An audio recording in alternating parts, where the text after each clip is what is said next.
एक और ट्रेड जोड़ने के लिए मैं थोड़ा वेट करना चाहूंगा। ओके, नो वरीज, एक और ट्रेड के लिए इंतजार रहेगा रूपक का, लेकिन फिलहाल वो एक्सिस बैंक के साथ जा रहे हैं। 860 का टारगेट और स्टॉप लॉस 734 का आप लेकर चलें।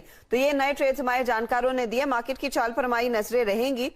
मोमेंटम अच्छा खासा है।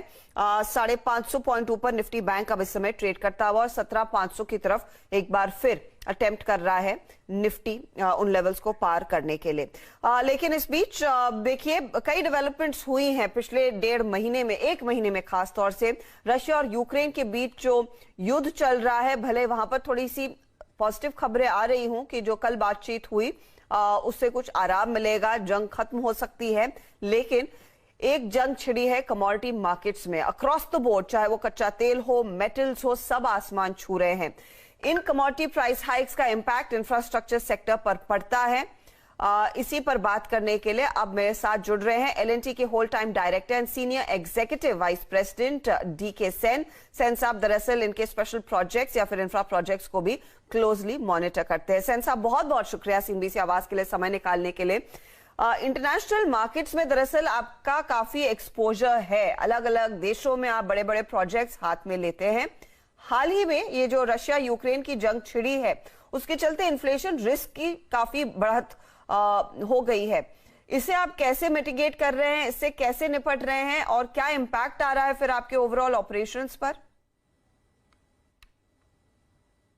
अगर आप इंटरनेशनल मार्केट की बात करते हैं तो इंटरनेशनल मार्केट में जनरली वी आर एक्चुअली और हमारा जो ऑर्डर इनफ्लो या तो हमारा जो रेवेन्यू है रफली अबाउट 30% जो आता है फ्रॉम इंटरनेशनल मार्केट आता है।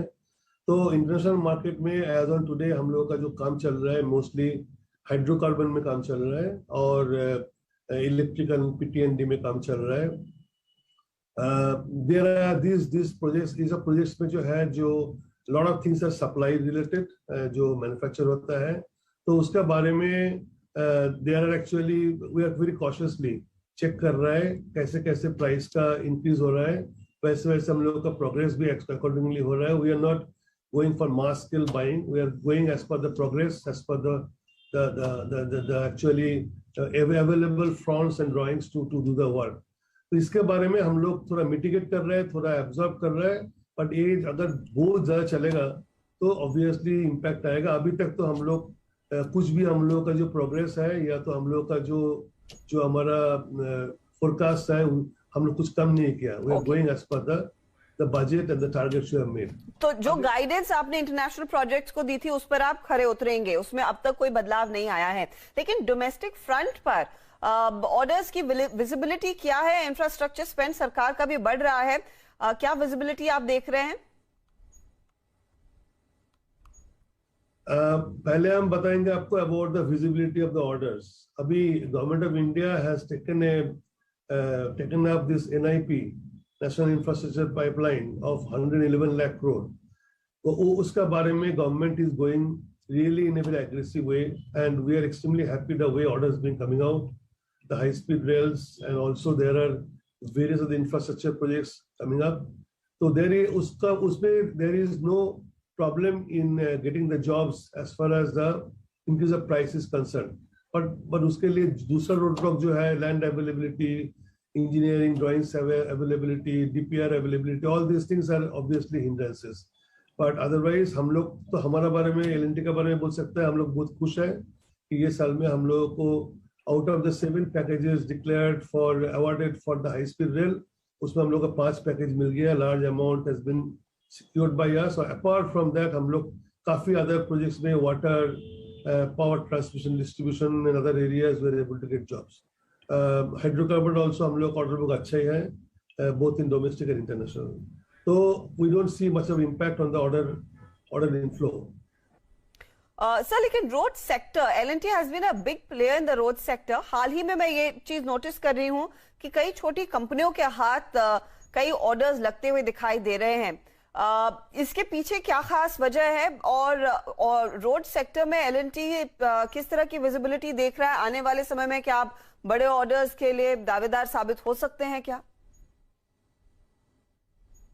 तो रोड सेक्टर में we have been talking about it. Road sector में हम लोग का प्रीक्वालिफिकेशन नॉर्म जो है वो डाइल्यूट किया गया है। उसमें bank guarantee requirement, the financial credentials, इस सब में काफी लोग लोअर डाउन किया है। इसके लिए काफी कंपनी इसमें बिडिंग कर रहा है जो पहले कभी बड़ा जॉब नहीं किया है। तो रोड सेक्टर में काम तो आ रहा है। रफली अबाउट 20 लाख करोड़ का जो डेवलपमेंट होगा इन नेक्स्ट 4 years, इसमें it is as a part of the national infrastructure pipeline. उसमें से रफली अबाउट 4-5 लाख करोड़ का ऑलरेडी अवार्ड हो गया है progress, and balance are under progress. हम लोगों को थोड़ा बहुत मिला है, बट इतना कंपटीशन है, इतना एक्चुअली कट थ्रोट कंपटीशन है, we are actually not able to make headway much, and we have approached to the ministry, because ultimately अगर road job depending upon the size of the roads, it should be given to the contractors who are of that kind of category. So you can always classify A, B, C category accordingly. You can also qualify big contractor for big jobs. So if this is done properly, it should be better for us. Let's hope वहां पर थोड़ा सा आपको leeway मिले, क्योंकि वहां पर एक बहुत बड़ी अपॉर्चुनिटी इस समय है। सरकार चाहती भी है कि वर्ल्ड क्लास रोड इंफ्रा इस समय तय करे। Sir, on the back of ये कमोडिटी कॉस्ट जो बढ़े हैं, स्टील हो, सीमेंट हो, कल ही हम एक एनालिस्ट से बात कर रहे थे, वो कह रहे थे कि सीमेंट की दामों में और इजाफा देखने को मिलेगा। मैं आपसे मार्जिन्स की पिक्चर समझना चाहती हूँ, क्योंकि Q3 के में मार्जिन्स पढ़ रही थी। Q3 में आपका इंफ्रास्ट्रक्चर का मार्जिन करीब 6% के आसपास था, वर्सेस Q3 FY21 जो 5% से बढ़ा। तो ये जो बढ़त थी, क्या वो जारी रहेगी, खासतौर से जब आपके इनपुट कॉस्ट इतने बढ़ रहे हैं? This is the biggest subject today, and we are actually facing at this point of time. हम लोग को काफी दिख रहा है इम्पैक्ट आ सकता है। हम लोग इसका बारे में एक तो है, we are hoping that the WPI indices are going to be improved now. Now this is being recasted with the 2017 as the basis, as a base year, and with a lot of more commodities in the basket. So we expect that if it is addressed properly and government is extremely proactive about that, तो हम लोग को उसमें कुछ relief मिलेगा। There are jobs where we have star prices, where we can have a pass through, there's no problem. But there are always some areas where uncovered escalation will be there, which we are addressing by closely monitoring both the progress as well as the procurement, to make sure that we don't procure much at any point of time, and also we should not hinder our progress at any point of time. L&T is very famous for delivering the projects in time. So with that motto, we are going ahead in a very, very structured way. Cautiously, we are planning our procurement. So we are, as of today, I can tell you, we don't see as of today there is any impact. But going forward, I cannot tell, because war has to end someday. तो इस समय असर नहीं है, लेकिन हाँ, अगर इसी तरह का इन्फ्लेशन जारी रहा, आसमान जो छू रहे हैं दाम, तो प्रेशर आ सकता है। सेन साहब, बहुत बहुत शुक्रिया CNBC आवाज के लिए समय निकालने के लिए और इस एक्सक्लूसिव चर्चा के लिए।